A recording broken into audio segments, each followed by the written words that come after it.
नालंदा ज़िला, दक्षिण बिहार। ये क्षेत्र सूखे की चपेट में रहता है, जहाँ जल सुरक्षा एक बड़ी चिंता है। नालंदा जिला में खासकर किसानों का प्रथम समस्या है सिंचाई का। खासकर नालंदा जिला में हम लोग दक्षिण बिहार में आते हैं और यहाँ बराबर सुखाड़ का मौसम है। बारिश तो कभी कभी माने कभी बरसात में होता है, कभी नहीं होता। सुखाड़ की समस्या हर साल है, करीब लगातार सुखाड़ की यहाँ समस्या है। और सुखाड़ की समस्या के रहने के कारण की सबसे बड़ा प्रॉब्लम है सिंचाई। आज के जलवायु परिवर्तन के दौर में जल सुरक्षा और कृषि के लिए लचीले और स्थानीय संदर्भ आधारित समाधान ढूंढने की ज़रूरत है, ताकि सबसे कमज़ोर समूह छोटे किसानों पर पड़ने वाले प्रभाव को कम किया जा सके।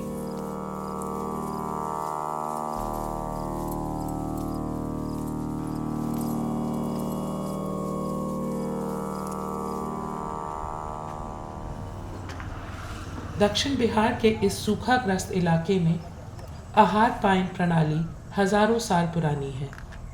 यह एक सामुदायिक बाढ़ प्रबंधन और सिंचाई व्यवस्था है, जो मौसमी नदियों और आसपास की भूमि से वर्षा जल को संचित करती है।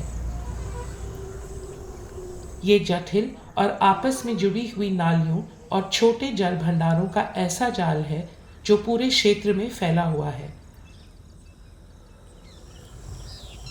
पानी का बंटवारा किसानों के बीच सहमति से और बिना किसी भेदभाव के किया जाता है। स्वतंत्रता के बाद ट्यूबवेल जैसी सुविधाजनक लेकिन दोहनकारी तकनीकों पर जोर के चलते पाइन उपेक्षित हो गए। जो हम लोगों का पहले सिस्टम इतना सुंदर था कि अंग्रेज के ज़माना नहीं बल्कि अकबर ज़मीन के पैमाइश कराए थे, उस ज़माना से हम लोगों को पाइन चला आ रहा है। नदी से पानी लेते थे, आहरा में पानी भरते थे और फिर पैन के द्वारा हम लोगों को पूरे खेत का पटामन होता था। ये मेरा कानूनी अधिकार था बाप दादा से पहले। ये हम लोगों को आज़ादी के बाद इस पर ध्यान नहीं दिया गया। नहर बनाने में, नदी को बांधने में लोग बांध दिए, लेकिन जितना पटामन का सुविधा चाहिए था नहीं दे सके लोग। नतीजा हुआ कि सारा पैन भर गया, लोग धीरे धीरे कब्जा करने लगे, पैन समाप्त हो गया। –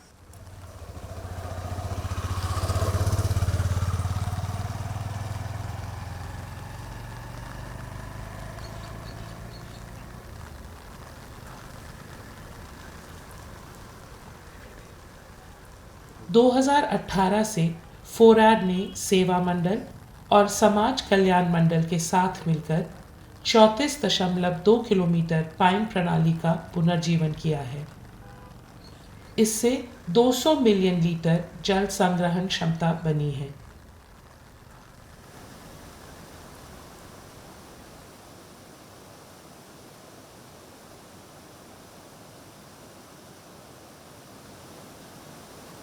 जब नूनाई और पंचाने जैसी मौसमी नदियाँ उफान पर होती हैं, तो पाइनें बाढ़ नियंत्रण की भूमिका निभाती हैं। ये पानी को संचित कर उसे सिंचाई के लिए ज़रूरत पड़ने तक रोक कर रखती हैं। पाइनें वर्षा जल को जब भी और जहाँ भी वो गिरता है, उसे सिंचित करती हैं। साथ ही खेतों से बहकर आने वाले अतिरिक्त जल को भी सिंचित करती हैं।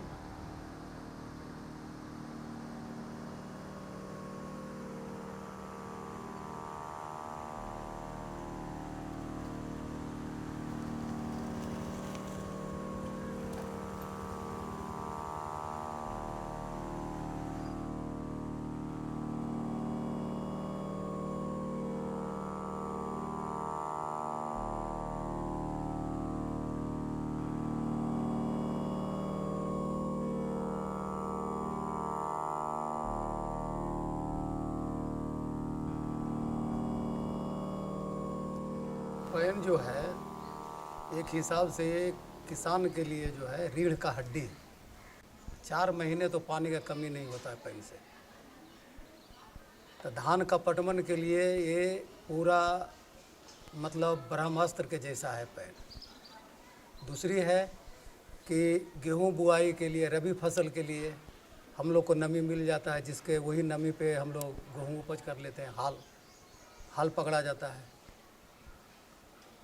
तीसरा, लेयर जो है, ग्राउंड वाटर जो है, पानी का लेयर नीचे जो ट्यूबवेल से हम लोग गेहूँ का सिंचाई करते हैं, उसमें काफ़ी मददगार है। तो पैन से तो लगभग किसान का जो है, समझिए कि वो रीढ़ का हड्डी ही साबित हुआ है। जल का न्यायपूर्ण वितरण सुनिश्चित करने के लिए पारंपरिक पराबंदी व्यवस्था है, जो आहार पायन प्रणाली का अभिन्न हिस्सा है। अब हम लोग को यही सोचना है कि जो फ्रॉड से पैन खनाया है, अब उसको रख रखाव के लिए कमेटी है, पानी कमेटी है, किसान कमेटी है, इस पर हम लोग पूरा ध्यान दे रहे हैं। हाँ, अब उसमें है कि उसको माने हम लोग को माने सहूलियत ये होगा कि बचा के रखना है उसको। पाइनों ने इस क्षेत्र में पानी की कमी की समस्या को कुछ हद तक हल करना शुरू किया है, लेकिन मौसम और बारिश के अनिश्चितता के कारण अब बारिश कम दिनों में होती है, मगर बहुत तेज़ और नुकसानदायक होती है, जिससे फसल क्षति बढ़ जाती है। कम जल उपलब्धता और अनिश्चित जलवायु के साथ कृषि को ढालना आवश्यक हो गया है।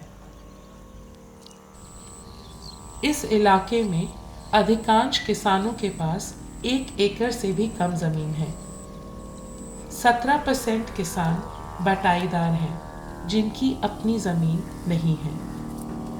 ये किसान पहले से ही कर्ज के चक्र में फंसे हुए हैं और जलवायु परिवर्तन उनकी परेशानियों को और बढ़ा रहा है। सबसे ज़रूरी ये है कि अब आधुनिक कृषि तरीकों से हटकर सोचा जाए तो पानी की अधिक खपत करते हैं और रासायनिक खाद व कीटनाशकों पर बहुत अधिक निर्भर हैं, जिससे मिट्टी की गुणवत्ता और भूजल की उपलब्धता पर बुरा असर पड़ता है। उदाहरण के लिए, रबी या सर्दियों में गेहूं की एकल खेती के बजाय मिश्रित खेती एक ऐसा विकल्प है जो ज़्यादा टिकाऊ है, सस्ता और जलवायु के उतार चढ़ाव को सहने में सक्षम भी साबित हुआ है। ये सरसों हो गया, ये चना हो गया, और ये जो है खेसारी का, और ये तीसी हो गया, ये वाला तीसी। अब मटर तो निकाल लिया गया। किसानों ने एक ही खेत में 3 या अधिक फसलों का मिश्रण बोया। सभी फसलें ऐसी थीं जिनके लिए सिंचाई या खाद की आवश्यकता नहीं थी और कीटनाशकों का उपयोग भी बहुत ही न्यूनतम था, जिससे लागत में काफ़ी कमी आई।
फसल ज़्यादा होती है। अगर एक फसल लगाते हैं तो डैमेज हो जाता है तो भरपाई नहीं हो पाता है। अगर इसमें अगर वो डैमेज भी होगा तो भरपाई होगी। ये नहीं, ये फसल में से फ़ायदा होता है। ये बेमौसम के भी बारिश आएगा तो इसका कोई नुकसान वोसा नहीं पड़ेगा।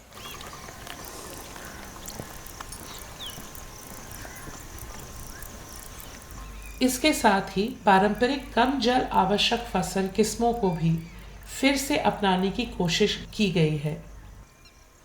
अन्य स्थानों की तरह खरीफ या मानसून की फसल मुख्य रूप से धान होती है, जो सिंचाई और कीटनाशकों पर काफ़ी हद तक निर्भर करती है। पिछले सीजन में किसानों को कुछ हिस्सों में रागी या मंडुआ और लाल चावल जैसे विकल्प अपनाने के लिए प्रोत्साहित किया गया।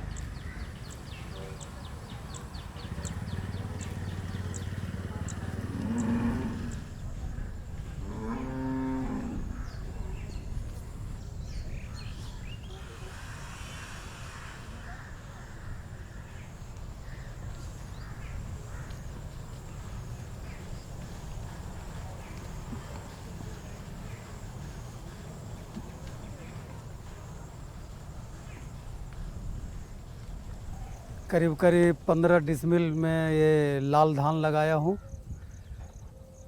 और करीब करीब 25 डिसमिल तिल लगाया हूँ और 1 बीघा सवा बीघा के आसपास दूसरा धान लगाया हूँ। ये लाल धान में और धान की अपेक्षा इसमें जो है देखने को मिला कि एक तो पहला चीज़ कि पानी बहुत कम लेता है। ज़मीन अगर सूखा भी है, सिर्फ नमी है, उसमें धान है बढ़िया होगा। दूसरा कि इसका समय बहुत कम लेता है,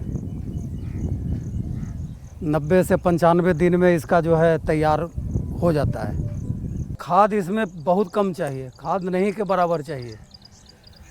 रोपाई के बाद में कोई खाद का ज़रूरत नहीं है, डायरेक्ट रोपाई हम लोग कर दिए।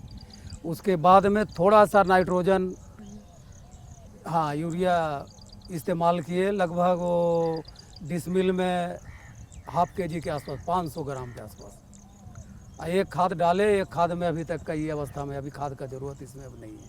अगर धान जो रोपते हैं तो उसमें बहुत पानी खोता, कम से कम 5 से 6 पानी चाहिए और उसमें 3-4 धक्का खाद चाहिए।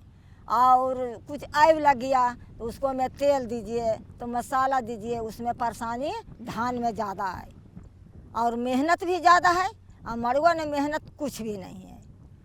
उसी में धान में कितना चतरा लग जाता है, कितना पानी चलते मर जाता है, कितना का पानी जूमता है बिजली वाला का। अगर नहीं बिजली जिसको पानी नहीं जूमता है तो धान मर जाता है। यही अंतर है। मड़ुआ उपजाने में कोई परिश्रम नहीं है।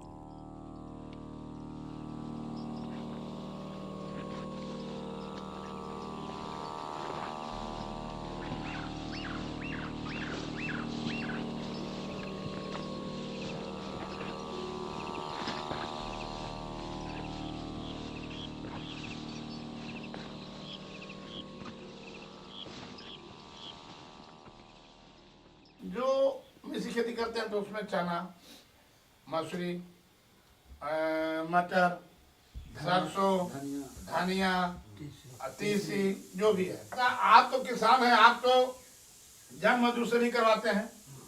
उसका लाभ उसको होता है कि वो आपके घर तक भी पहुंचता है और उसके घर तक पहुंचना चाहिए।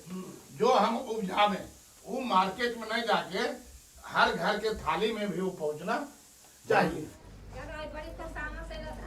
क्षेत्र में विशेषकर बच्चों के स्वास्थ्य संकेतों को देखते हुए मिश्रित फसल प्रणाली घरों में अधिक पौष्टिक भोजन लाने का एक प्रभावी तरीका है। ये विशेष रूप से कमजोर परिवारों के लिए जरूरी है, जिनका आहार मुख्यतः चावल और आलू तक सीमित होता है।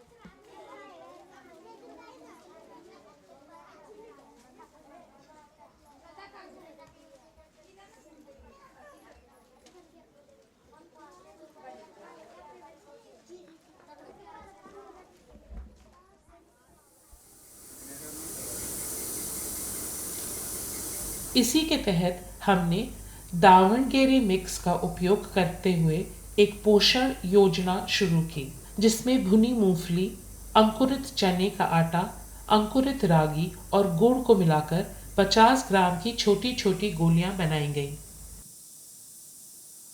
आयु और लिंग के आधार पर बच्चों की दैनिक कैलोरी आवश्यकता अलग अलग थी। प्रत्येक बच्चे की ऊंचाई, वजन और क्लिनिकल लक्षणों का मूल्यांकन करके उसकी व्यक्तिगत पोषण संबंधी ज़रूरतों को निर्धारित किया गया। प्रत्येक बच्चे की आवश्यकता के अनुसार दी जाने वाली मात्रा को टाइट्रेट किया गया। शिवरन कुमारी संतोष कुमार, आओ। अंशु कुमारी धर्मवीर साहब।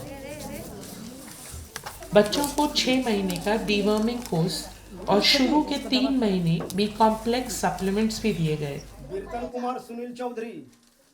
अब तक इस पोषण परियोजना में 500 बच्चों को शामिल किया गया है। मिश्रण को शुरू करने के बाद से हमने स्पष्ट सुधार देखा है। बच्चों की ऊर्जा स्तर में वृद्धि हुई है। पिछले हम लोग आज से 15 महीना हो गया, पहले हम लोग गांव में जाते थे तो बच्चों को देखते थे कि मुंह में धब्बा उजला उजला रहता था, बाल एकदम सीधा नहीं रहता था, टेढ़े टेढ़े रहता था, और त्वचा था ना इस सुकड़ा जैसा रहता था और सुस्त रहता था। कहा कि उन लोग के पोषण का उतना मिला ना, तो हम लोग 15 महीना से जब हम लोग लड्डू बांटने लगे तो उनको देखें कि पहले तो त्वचा में फ़ायदा आया और मानसिकता में भी हुआ कि मानसिकता ऐसा है कि अब पढ़ने जा रहा है सर, फुर्तियाली आ गया उन लोग में। हालांकि पूरक आभार देने वाली फील्ड टीम ने इस बदलावों को देखा है, लेकिन ये याद रखना ज़रूरी है कि ये मिश्रण केवल एक अस्थायी उपाय है। यह किसी भी बच्चे के नियमित और पौष्टिक आहार का विकल्प नहीं हो सकता। दैनिक पोषण में सुधार इस क्षेत्र की एक ज़रूरी प्राथमिकता है।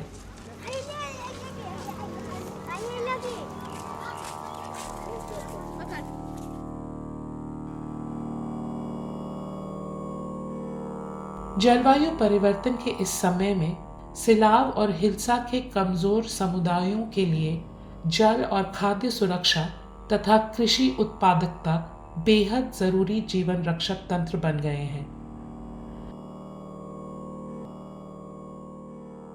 स्थानीय प्रणालियों जैसे पाइन को पुनर्जीवित करना विशेष रूप से महत्वपूर्ण है, क्योंकि अब मौसम और वर्षा अनिश्चित हो गए हैं।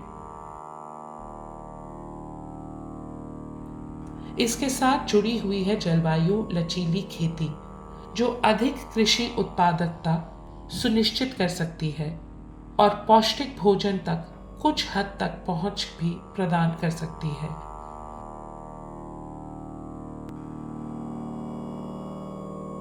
ऐसे संदर्भ विशिष्ट समाधान जलवायु परिवर्तन से निपटने के लिए अहम है, खासकर कमजोर और हाशियों पर खड़े समुदायों के लिए।